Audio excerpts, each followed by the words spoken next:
Hello friends, स्वागत है आपका यूट्यूब चैनल अमिता स्टेनो में। आज हम देखेंगे क्लास जो है स्व और र और ल के बारे में। इनके बारे में कुछ प्रयोगों की जानकारी लेंगे कि इसे आउटलाइन में कैसे इस्तेमाल किए जाते हैं। तो क्लास शुरू करने से पहले आप वीडियो को लाइक, सब्सक्राइब और शेयर करना ना भूलें। प्लीज सब्सक्राइब करें। तो चलिए शुरू करते हैं क्लास को। जो वृत्त आरंभ में स और स्व के लिए आता है वह दाहिने से बाएं तरफ लिखा जाता है। स और स्व के लिए जो आता है वो कैसे लिखा जाता है? ये दाहिने से बाएं तरफ लिखा जाता है। तो इस तरीका से लिखा जाता है।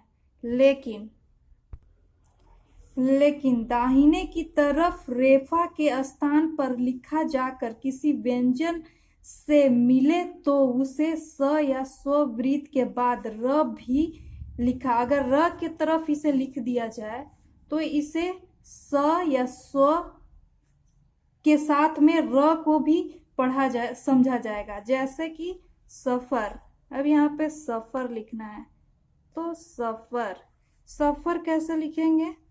तो श फ और र, यहाँ पे ये सफर, यहाँ पे र के तरफ से लग गया श्व तो सफर, इसे सफर पढ़ेंगे। ये र के तरफ लगने के कारण इसे र को बताना चाहूंगी कि र को जो है वो सीधे तौर पे ना लिख करके इसे र की तरफ लगा देने से इसे र पढ़ा जाएगा। अब जैसे देख लेंगे स्वाक्षर, तो स्वाक्षर,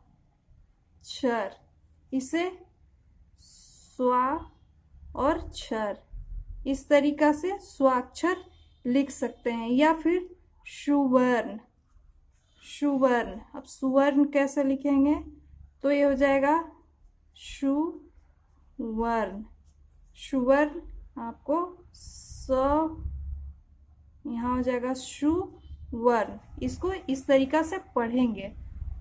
ये साफ तौर पे ना लिख करके र की तरफ लगा देने से इसे र पढ़ा जाता है। अब आगे देख लेंगे कि दो व्यंजनों की सरल रेखाओं में जहां कोण नहीं बनता है, दो रेखाओं के सरल रेखा जो होता है जहां कोण नहीं बनता है, र की तरफ वृत्त बनने से र लगा हुआ समझा जाएगा। जहां कोण नहीं बनता उसका र की तरफ अगर वृत्त बना देते हैं तो उसे र, वहां पे र पढ़ा जाएगा। अब देख लेंगे कि कैसे बनेगा। तो यहाँ पे लिख लेते हैं कुछ उदाहरण। कसकर, ये कसकर, तो कसकर इसे आप कैसे बनाएंगे? तो यहाँ पे र लगा हुआ है तो इस तरीका से आपको कसकर, यहाँ पे कसकर इस तरीका से आपके बन जाएंगे। अब यहाँ पे लिखना है परस्पर,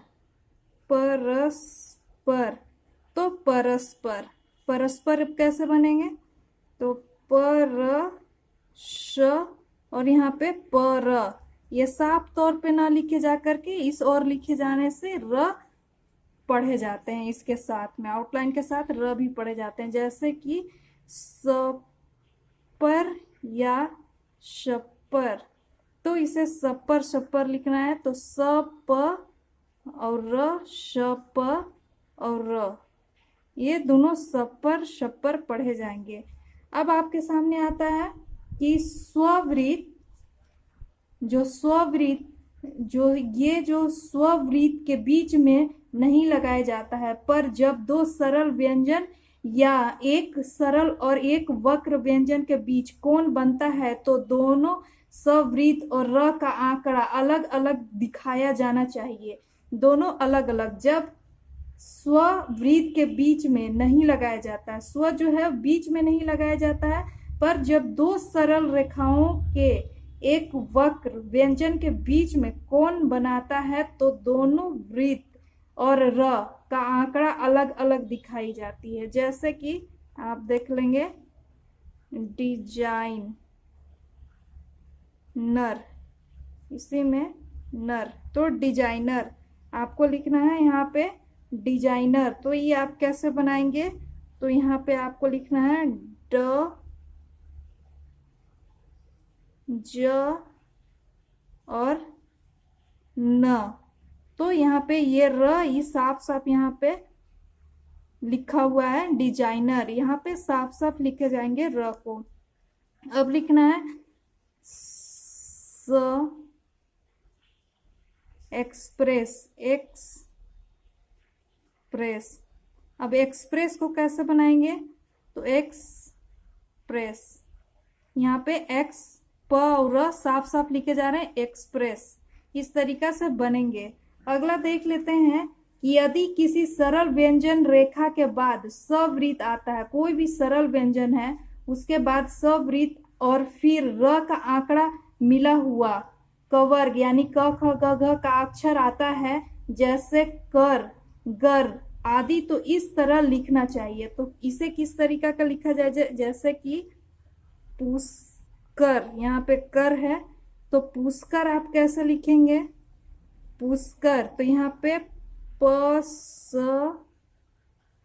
यहाँ पे कर, इस तरीका से लग जाएंगे पुष्कर। अब लिखा जाएगा चूसकर, चूसकर, तो चूसकर कैसे आपको बनाना है, तो च स और यहाँ पे कर, तो यहाँ पे चूसकर, इस तरीका से चूसकर लिखे जाएंगे। अब अगला देखते हैं कि वक्र रेखा में सवृत्त आदि या मध्य में रेखा वाले आंकड़ों के भीतर इस प्रकार लिखा जाता है कि दोनों वृत्त और रेखा साफ साफ प्रकट हो। जब वक्र रेखा में सवृत्त आदि या मध्य में रेखा वाले आंकड़े के भीतर, जब मध्य में आता है तो आंकड़े के भीतर इस तरीका का लिखना चाहिए कि उसे साफ साफ पढ़ा जाए। स्ववृत्त वक्र में र के स्थान में नहीं लगाया जा सकता है। तो इसे कैसे लिखना है, इसे साफ साफ आपको लिखना है। अब आपके सामने आता है सरदार, जैसे कि आप देख लेंगे सदर,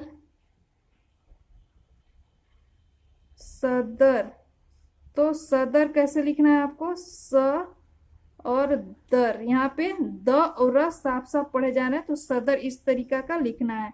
तो अब जसोधर, जशोधर, तो जसोधर आप कैसे लिखेंगे, तो ज लिखेंगे, श लिखेंगे और ध और र, यहाँ पे ध और र, तो जशोधर, इस तरीका से साफ साफ आपको लिखना है र का इस्तेमाल जब बीच में हो। तो अब लिखना है दूरस्थ, तो दूरस्थ कैसे लिखेंगे, द और श, तो यहाँ पे दू र स और त, इस तरीका से साफ साफ लिखाएगा, बीच में आएगा जब र का इस्तेमाल। तो अब अगला देख लेंगे कि इसी तरह सवृत्त ल के आंकड़े के भीतर अलग से लगाया जाता है। जब सवृत्त लगाना हो ल के साथ तो इसे अलग से लगाना चाहिए। रेखा सरल हो या वक्र, इसमें स्व का वृत्त नहीं लगाया जाता है।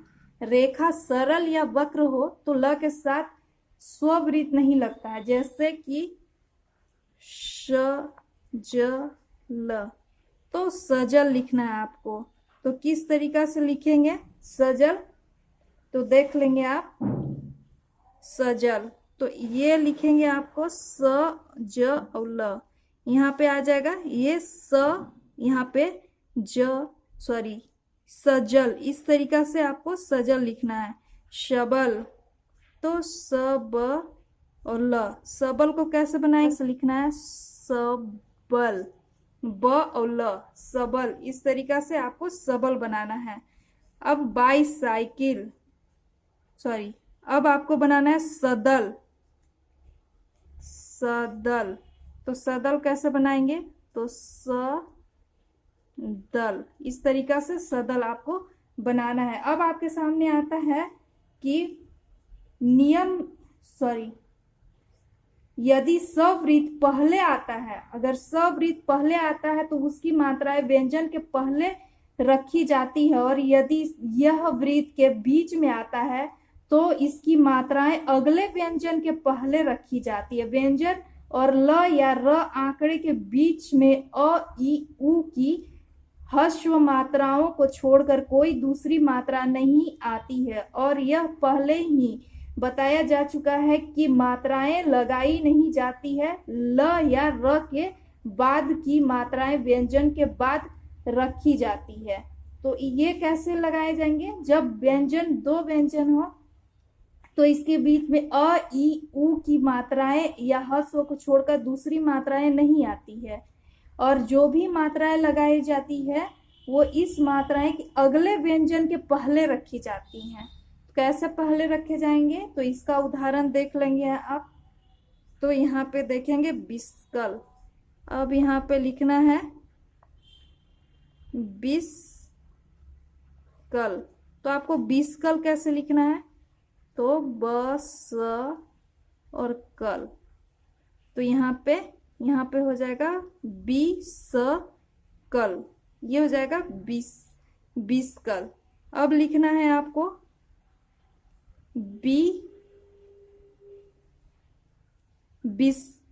विश्वकल, विश्वकल। तो ये लिखना है बस, तो यहाँ पे हो जाएगा बी और सो कल। ये पूरे साफ साफ कल पढ़ा जाना चाहिए। तो इस तरीका से आपको लिखना है अगर आता है। और जब भी मात्राएं लगाई जाती हैं तो ये पहले लगाए जाएंगे। जैसे स की आप मात्राएं लगाते हैं उसी नियम अनुसार से यहाँ पे भी लगाए जाएंगे। अगला देख लेते हैं कि र या ल का आंकड़ा किसी व्यंजन में मिलता है तो या तो उसके बीच कोई मात्रा नहीं आता है या सिर्फ ह्रस्व अ, ई, उ की मात्रा आती है। अगर र या ल का आंकड़ा किसी भी व्यंजन में मिलाया जाता है तो उसके बीच में कोई दूसरा मात्रा, बड़ी मात्रा जो होती है वो नहीं आती है, सिर्फ अ, ई या उ की मात्रा आती है। क्योंकि अ, ई, उ की मात्रा होती है उसे साफ साफ न लिखा जा करके उसे इस तरीका से ये पहला, दूसरा, तीसरा स्थान पे लगा देने से ही पढ़ा जाता है। तो इसलिए ये मात्राएं लगाई जाती हैं।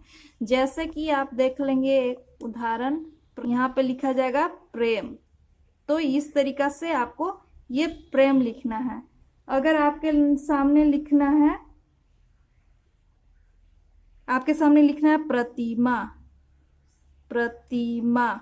तो प्रतिमा कैसे लिखेंगे? तो प्रतिमा, तो प्रतिमा, इस तरीका से आपको प्रतिमा लिखना है। अब आपको लिखना है पलूत। तो आपको कैसे लिखेंगे? पलूत, उत। इस तरीका से आप बनाएंगे पलूत। अब आपके सामने आता है कि र और ल आंकड़े और व्यंजन के बीच दूसरी दीर्घ स्वर आवे या र या ल के बाद ह्रस्व स्वर को छोड़कर कोई दीर्घ स्वर ना आवे तो सुविधा अनुसार अच्छे संकेत बने तो उसके बीच में आ, जैसे उसके बीच में आ, उ और ए, आ, उ, ए और ओ। क्या? आ, उ, ए और ओ की मात्राओं को क्रमशः इस चिन्हों से सूचित किया जाता है। जैसे आ, यहाँ पे उ और ए और ओ, इस तरीका से बनाए जाते हैं। तो इसे कैसे इस्तेमाल किया जाता है ये देख लेंगे। तो चलिए देख ले इसका इस्तेमाल। अब यहाँ पे लिखना है जैसे कि पार्सल, ये पार्सल। तो आपको पार्सल। तो पार्सल कैसे आप बनाएंगे? तो पर श और ल। तो आ पहले स्थान पे। अगर ची आंकड़े के सिरे पर रखा जाता है, क्या रखा जाता है? आ को आपको सिरे पर रखना है और दूसरे चिन्ह को आंकड़े के बाद रखना है। तो यहाँ पे पार्सल, तो यहाँ पे आ रहा है, तो इस तरीका से आप पार्सल बनाएंगे। अब बाकी देख लेंगे। घोरतम। तो घोरतम, इसको कैसे, ओ आ रहा है, दूसरे स्थान पे आ रहा है, तो घोरतम पहले बना ले, घोरतम, ये गाढ़े हैं घो, तो यहाँ पे घोरतम, इस तरीका से बनाएंगे। अब लिखा जा रहा है मार्केश, तो मार्केश कैसे बनाएंगे, मार्केश, इसको बनाने के लिए केश, यहाँ पे आ, तो मार्केश, इस तरीका से बनेंगे। अब मूलधन, मूलधन में कैसे लगाए जाएंगे, यहाँ पे मूलधन, मूलधन में ये कैसे लगेगा, तो म और ल और ध और न, तो यहाँ पे धन, ऊ आ रहा है, तो इसको ऊ, यहाँ पे अंत में लगे ऊ, मूलधन, इस तरीका से बनाए जाएंगे। अब आता है कि दूसरी मात्राएं यथाविधि अपने स्थान पर रखी जाती है। जो दूसरी मात्राएं आती है वो अपने स्थान पे ही रखी जाएंगी।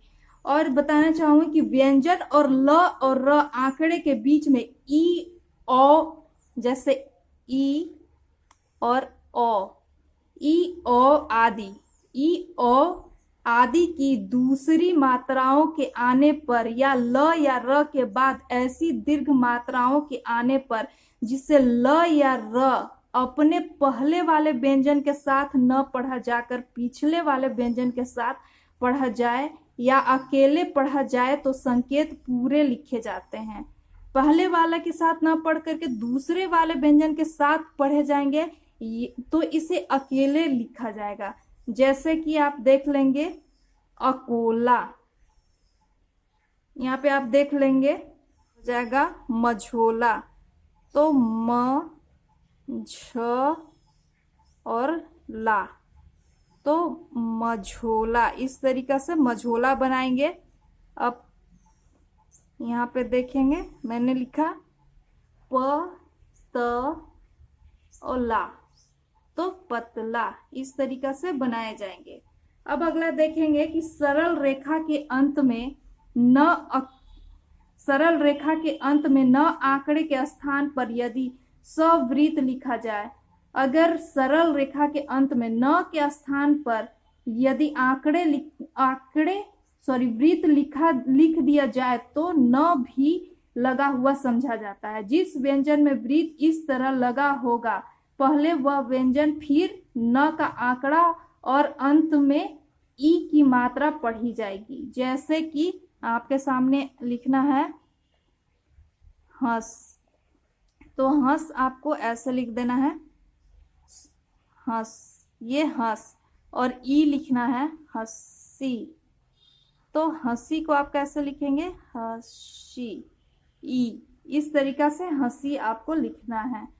अगर वक्र रेखा में यह सवृत्त न आंकड़े के अंदर लगाया जाता है, वक्र रेखा में यह सवृत्त न आंकड़े के अंदर से लगाया जाता है, पर नियम अनुसार इस वृत्त को भी डैश के रूप में जरा सा बढ़ा दिए जाने से अंत में ई की मात्रा पढ़ी जाएगी। दूसरी मात्राओं के आने पर संकेत तथा नियम पूरे लिखे जाएंगे।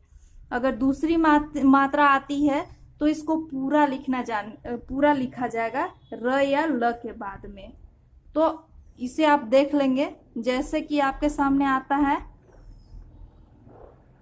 मानसी, तो मानसी आप कैसे लिखेंगे मानसी, इसको बनाना होगा तो आपको लिखना है मान और सी, ई, तो ई को बढ़ा देंगे हल्का सा, इसके लिए ई अलग नहीं लिखाए जाएंगे, और लिखना है मनसा, मनसा, तो इसको मनसा, इस तरीका से आपको बनाना था।